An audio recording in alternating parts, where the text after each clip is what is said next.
আমি দেখতে কালো, আমার কোনো সুন্দর চেহারা নেই, কিন্তু আমার স্বামী দেখতে অনেক সুন্দর। আমার বড় মার কথায় আমি তাকে বিয়ে করেছিলাম, কিন্তু বাসর রাতে আমার স্বামী আমায় রেখে অন্য রুমে চলে গেল এবং ঘুমিয়ে পড়ল। সে জানিয়ে দিল আমাকে তার পছন্দ না। একদিন স্বামীর রুমে এক মেয়েলি কণ্ঠের আওয়াজ পেলাম রাতে। আমি সিদ্ধান্ত নিলাম, এই রুমে এত রাতে কে আসে? আমার স্বামীর রুমে তো আমার স্বামী একা থাকে, তাহলে রাতে কিসের শব্দ আসে এই রুম থেকে? আমি এই রহস্য বের করার জন্য প্রতিদিন রাত সজাগ থাকি। একদিন রাতে রুমের ভেতর থেকে দরজা লক করতে ভুলে যায় অমিত। তারপর আমি দরজা দিয়ে রুমে ঢুকেই যা দেখলাম তা দেখে মনে হলো আকাশ আমার মাথার উপর ভেঙে পড়ল। আমি রীতা, আমি এতিম। আমার বাবা মা আমার জন্মের পর আমাকে রাস্তায় ফেলে দিয়ে চলে যায়। বড় বাবা আর বড় মা রাস্তা থেকে আমাকে কুড়িয়ে আনে। তারাই আমাকে তাদের বাড়িতে এনে লালন পালন করে। আর এ বাড়ির বড় ছেলে অমিত হাসান, সে একজন ভার্সিটির প্রফেসর। গম্ভীর মুখে আমি খুব কম সময়ে হাসি দেখেছি। শান্ত মেজাজে কিভাবে মানুষকে কষ্ট দিতে হয় সে ব্যাপারে সে এক্সপার্ট। এবার ইন্টার পরীক্ষা দিয়েছি, কাল আমার পরীক্ষা শেষ হয়েছে। আর বাড়িতে আসতেই বড় মা আমাকে তার রুমে ডাকে। আমি বড় মার রুমে যেতেই বড় মা আমাকে একটা লাল টুকটুকে শাড়ি দিয়ে বলল, রীতা, এই শাড়িটা পরে আয়। আমি বললাম, কেন বড় মা, এখন কেন শাড়ি পরবো? আমার অনেক গরম লাগছে, আমি তো গোসল করব। তো গোসল করবি কর, আমি মানা করেছি নাকি? গোসল শেষে শাড়িটা পরে আয়। কেন বড় মা? রীতা, দিন দিন তুই আমার মুখের ওপর কথা বলা শুরু করেছিস। তোকে শাড়ি পরতে বলেছি, শাড়ি পরবি, আর কোনো কথা শুনতে চাই না। গম্ভীর গলায় কথাগুলো বললেন রেহানা বেগম। এদিকে রেহানা বেগমের কথা শুনে রীতার চোখে পানি টলটল করছে। সে মাথা নিচু করে আস্তে আস্তে রুম থেকে নিজের রুমে ফিরে যায়। এ বাড়িতে বড় মা আর বড় বাবা ছাড়া কেউ আমাকে পছন্দ করে না। ছোট মা তো দেখলেই ছিটকে মনে হয় আমি কোনো নোংরা আবর্জনা, তাই আমাকে সব সময় দূর দূর করে। আচ্ছা, আমার বাবা মাকে আমার দেখার অনেক ইচ্ছা। সবার বাবা মা আছে, আমার কেন নেই? আমার বাবা মার কি আমার কথা একবারও মনে হয় না? আমি তো জানি মায়েরা সন্তানের জন্য সব করতে পারে, তাহলে আমাকে কেন রাস্তায় ফেলে গেল? নিজের রুমে ঢুকে বিছানায় গা এলিয়ে দিলাম। আমার এ বেহায়া চোখে মনে হয় সাগর আছে। এত পানি পড়ে তাও এ চোখের পানি ফুরি না। গোসল করে শাড়িটা পরে ভেজা চুলগুলো ফ্যানে বাতাসে শুকিয়ে চুলগুলোকে খোপা করে বড়মার রুমের দিকে যাচ্ছিলাম। সময় হঠাৎ খাবার নিয়ে যাচ্ছিলাম, তখন অমিত ভাইয়ের উপর খাবার পড়ে যায়। এদিকে বিরক্ত হয়ে আমার দিকে তাকিয়ে বলল, চোখ নাই নাকি তোর? দেখে চলতে পারিস না? বলেই চলে গেল সে। আমি উঠে দাঁড়িয়ে তার যাওয়া দেখছি। এই মানুষকে আমাকে দু চোখে সহ্য করতে পারে না, আর আমি তাকে দু চোখ ভরে দেখি। আর বড়মা চাচ্ছেন আমি তাকে বিয়ে করি। বড়মার রুমে যেতেই বড়মা আর বড় বাবা আমাকে তাদের পাশে বসিয়ে বলে, রীতা মা, আমাদের ওপর কি তোর ভরসা আছে?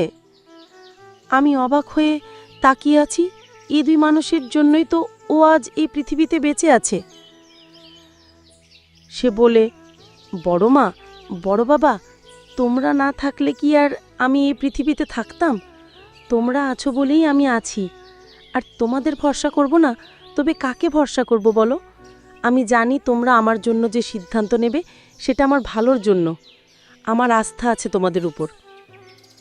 রীতার কথা শুনে অমিতের মা বাবার মুখে একটা প্রাপ্তির হাসি ফুটে ওঠে।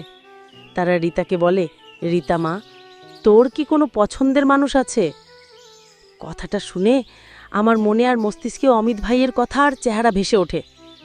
আমি বড় মা বড় বাবার দিকে তাকিয়ে বলি, না, আমার তেমন কেউ নেই, আর থাকলে তো তোমাদের জানাতাম, তাই না? আচ্ছা, তোমরা এইসব কথা কেন বলছো? আমার কথা শুনে বড় বাবা আর বড় মা দুজন দুজনকে চোখের ইশারায় কথা বলছে। আমি তাদের মুখ চাওয়াচাওয়ি করছি। কিছুক্ষণ পর বড় বাবা বলেন, আমি একটা সিদ্ধান্ত নিয়েছি। কি সিদ্ধান্ত বড় বাবা? আমি তোর আর অমিতের বিয়ের সিদ্ধান্ত নিয়েছি। বড় বাবার কথা শুনেই আমার বুকের মধ্যে ধুকপোকানি শুরু হয়ে যায়। অমিত আর আমার বিয়ের কথাটা মস্তিষ্কে আসতেই আমার মাথাটা কেমন ঝিমঝিম করে ওঠে। যে মানুষটা আমাকে কষ্ট দিয়ে সবসময় কটু কথা শোনাতে পছন্দ করে, যে মানুষটা আমাকে পছন্দ করে না, সে আমাকে বিয়ে করবে, এটা আমার বিশ্বাস হয় না। আমার গলা শুকিয়ে গেছে।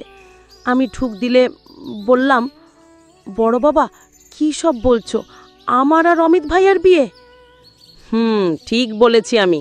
কেন, তোর কোনো আপত্তি আছে কি?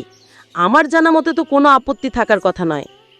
বড় মা বলে, সুনিতা, আমরা যে সিদ্ধান্ত নিয়েছি তোর ভালোর জন্য, বিশ্বাস রাখ, এতে তোর ভালোই হবে মা। আমি শুধু দুজনের মুখের দিকে তাকিয়ে দেখি তারা অধীর আগ্রহে তাকিয়ে আছে আমার কথা শোনার জন্য। আমি তাদের দিকে তাকিয়ে মুচকি হেসে বললাম, তোমরা যা করবে তাই হবে, আমার কোনো আপত্তি নেই। এরপরই এশারের নামাজের পর আমার আর আব্রাহামের বিয়ে হয়। রান্না করতে দিয়ে কালকের কথাগুলো ভাবছিলাম।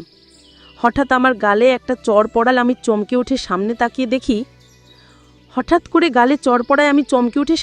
দেখি অমিত ভাই দাঁড়িয়ে আছে আমার দিকে রাগী দৃষ্টিতে। তার এভাবে তাকানো দেখে আমার ভিতর ভয় ঢুকে যায়। এখন আবার কি বলবে আমাকে?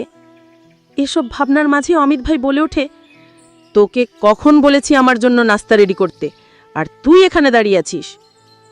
শান্ত স্বরে কথাটা বলে। তার এমন শান্ত স্বরে কথা শুনে আমার ভয় লাগছে। আমি বললাম, আমি এখনই আপনার নাস্তা রেডি করছি। আসলে কফি করার জন্য গরম পানি করছিলাম, তার জন্য আমার দেরি। আপনি বসেন, আমি নাস্তা দিচ্ছি টেবিলে। কথাটা শুনেই অমিত রান্নাঘর থেকে টেবিলে গিয়ে বসে। তাড়াতাড়ি করে অমিত ভাইয়ের নাস্তা দিয়ে আমি চলে আসব, তখন সে পেছন থেকে বলে, আমাকে কি তোর ভিখারি মনে হয়? মানুষ, কুকুর বিড়াল কেউ খেতে দিয়ে পাশে দাঁড়িয়ে থাকে, সেখানে আমি একটা জ্যান্ত মানুষ, আমাকে কি তোর চোখে পড়ে না? অমিত ভাইয়ের কথা শুনে আমি ভয়ে ভয়ে বললাম, আমি দুঃখিত, আমাকে মাফ করে দেন, আমি এরপর থেকে এমন করব না। বলেই তার পাশে গিয়ে দাঁড়ালাম। সে এখনই খেয়ে চলে যাচ্ছে। আমি যে তার পাশে দাঁড়িয়ে আছি, একবার তো জিজ্ঞাসা করতে পারে আমি খেয়েছি কি না। মনে মনে কথাগুলো ভাবছিলাম, কখন যে তার খাওয়া হয়ে গেছে টের পাইনি। বড়মার ডাকে আমার ঘোর কাটে। কিরে রীতা, ওখানে দাঁড়িয়ে আছিস কেন? আর নাস্তা করবি কখন? অনেক বেলা হয়ে গেছে, তাড়াতাড়ি নাস্তা করে নে। বড়মার দিকে তাকিয়ে মুচকি হেসে বললাম, করে নিচ্ছি। তোমরা নাস্তা করছো? আমাদের সবার নাস্তা করা শেষ, তুই শুধু বাকি, তাড়াতাড়ি খেয়ে নে। দুপুর 1টা বাজে। দুপুর খাবার সব রান্না করে টেবিলে রেখে দিয়েছি, যার যেটা প্রয়োজন সে নিয়ে খাবে। আমার শরীর আর চলছে না। কাল রাতের মারের ব্যথায় আমার পুরো শরীর ব্যথা করছে। কোনো রকমভাবে বিছানায় শুয়ে পড়লাম। মনে হচ্ছে জ্বর আসছে, কেমন যেন ঠান্ডা লাগছে। দুপুরে খাবার টেবিলে সবাই একে একে বসে পড়ছে খাবার খাওয়ার জন্য, কিন্তু রীতাকে দেখতে না পেয়ে রেহেনা বেগম বলে, কি হলো, রীতা আসেনি এখনো খেতে? রেহেনা বেগমের কথা শুনে রেহেনা বেগমের জামিমি বেগম মুখ বাঁকিয়ে বলে, ও আসেনি তো কি হয়েছে, ওর জন্য কি আমরা না খেয়ে থাকবো নাকি? আমি কখন বললাম রীতা না এলে আমরা খেতে পারবো না? বলনি? তাহলে অপেক্ষা করছো কেন ওই মেয়ের জন্য? বলেই তিনি খাওয়া শুরু করেন। সবাই খাওয়া শুরু করে। রেহেনা বেগমের মনটা কেমন করে রীতার জন্য। তিনি খাওয়া শেষ করে রীতার খাবার প্লেটে সাজিয়ে নিয়ে রীতার রুমে এসে দেখে রীতা বিছানায় ফ্যান অফ করে কম্বল গায়ে জড়িয়ে শুয়ে আছে। রীতাকে এভাবে শুয়ে থাকতে দেখে তার কপালে ভাঁজ পড়ে। সে খাবারটা টেবিলে রেখে রীতার পাশে বসে। মাথায় হাত দিতেই চমকে ওঠে, ওর পুরো শরীর জ্বরে পুড়ে যাচ্ছে। তিনি তাড়াতাড়ি করে কটা বাটিতে পানি আর একটা রুমাল ভিজিয়ে রীতার কপালে রাখে। তারপর তাড়াতাড়ি করে নিজের রুমে গিয়ে জ্বরের ওষুধ এনে খাওয়ায়। এভাবে জ্বরপট্টি আর ওষুধ খাওয়ানোর ফলে আস্তে আস্তে রীতার জ্বর কমতে শুরু করে। রাত 8টা বাজে। রীতা বিছানায় শুয়ে মাথা ব্যথায় ভুগছে। মাথা প্রচণ্ড ব্যথা করছে। তার এই সময় মায়ের কথা মনে পড়ছে। তার মা থাকলে তাকে এ সময় একা রেখে কোথাও যেত না। তার মাথায় হাত বুলিয়ে দিত। তার কি খেতে ইচ্ছা করছে সেটা বানিয়ে খাওয়াতো। তাকে মাথায় হাত বুলিয়ে ঘুম পাড়িয়ে দিত। এসব কথা ভাবার সময় বুক থেকে দীর্ঘশ্বাস বের হয়। এসব ভাবনা যে কখনো পূরণ হবে না। তার যে মা নেই, বাবা নেই, সে যে এতিম। কথাগুলো মনে হতেই সে দুকড়ে কেঁদে ওঠে। কেন আর 5টা স্বাভাবিক মানুষের মধ্যে তার জীবন হলো না? এ পৃথিবীতে এতিমদের টিকে থাকা মেয়ের জন্য খুব কঠিন। রাতে খাওয়ার টেবিলে বসে আছে, সবাই সাথে রীতাও আছে। সে মাথায় ঘুমটা দিয়ে বসে আছে। সবাই খাওয়া শুরু করে দিয়েছে। এদিকে রীতা ভাত না খেয়ে পানি খেয়ে উঠে পড়ে।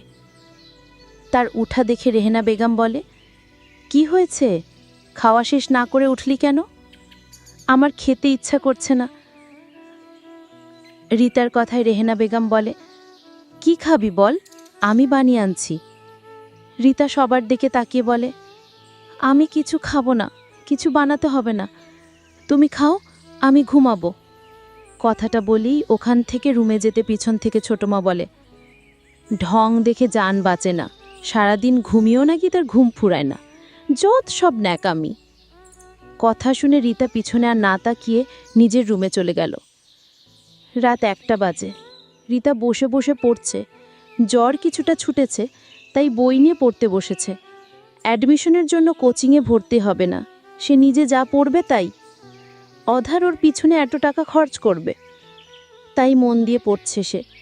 পড়তে পড়তে রাত 2টা বেজে গেছে, কখন সে বুঝতেই পারেনি।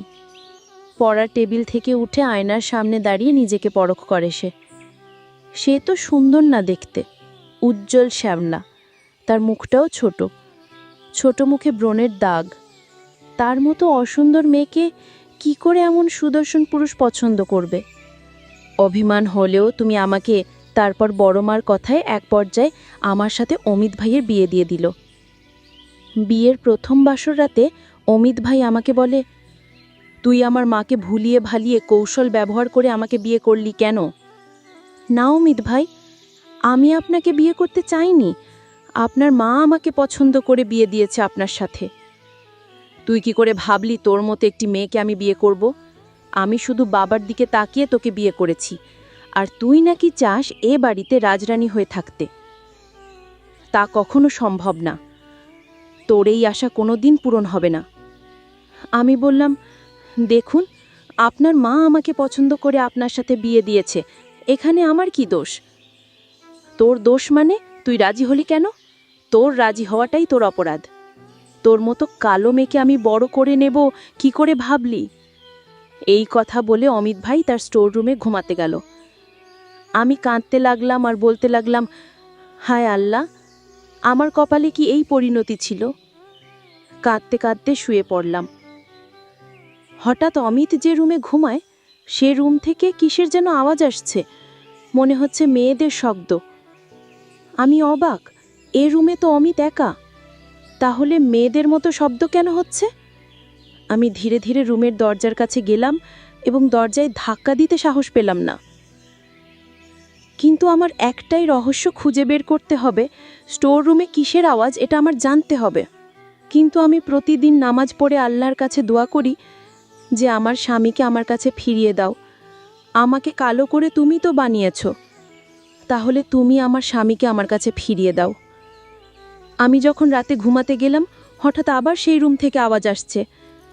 সেই দিন হয়তো আমার অমিত হাসান দরজা ভিতর থেকে নক করতে মনে ছিল না, আর তাই আমি দরজায় গিয়ে রুমে গিয়ে দেখি আমার বান্ধবীর সাথে বসে গল্প করছে, হাসাহাসি করছে।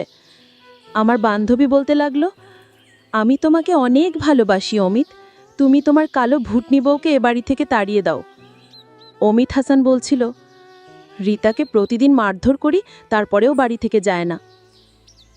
আমি যে দাঁড়িয়ে তাদের দৃশ্যগুলো শুনছি সেদিকে তাদের কোনো খেয়াল নেই। আমাকে দেখার আগেই আমি চলে আসলাম। আমি তাদের দৃশ্য দেখে আমার মনকে কোনোভাবেই বুঝাতে পারছিলাম না। আমি কান্নায় ভেঙে পড়লাম। আমার বান্ধবী দেখতে অনেক সুন্দরী, আর তাই তাকে ভালোবাসে, আর আমি কালো, তাই আমাকে পছন্দ করে না। আমি কালো হয়েছি এটা তো আমার হাতে নেই, উপরওয়ালাই বানিয়েছে।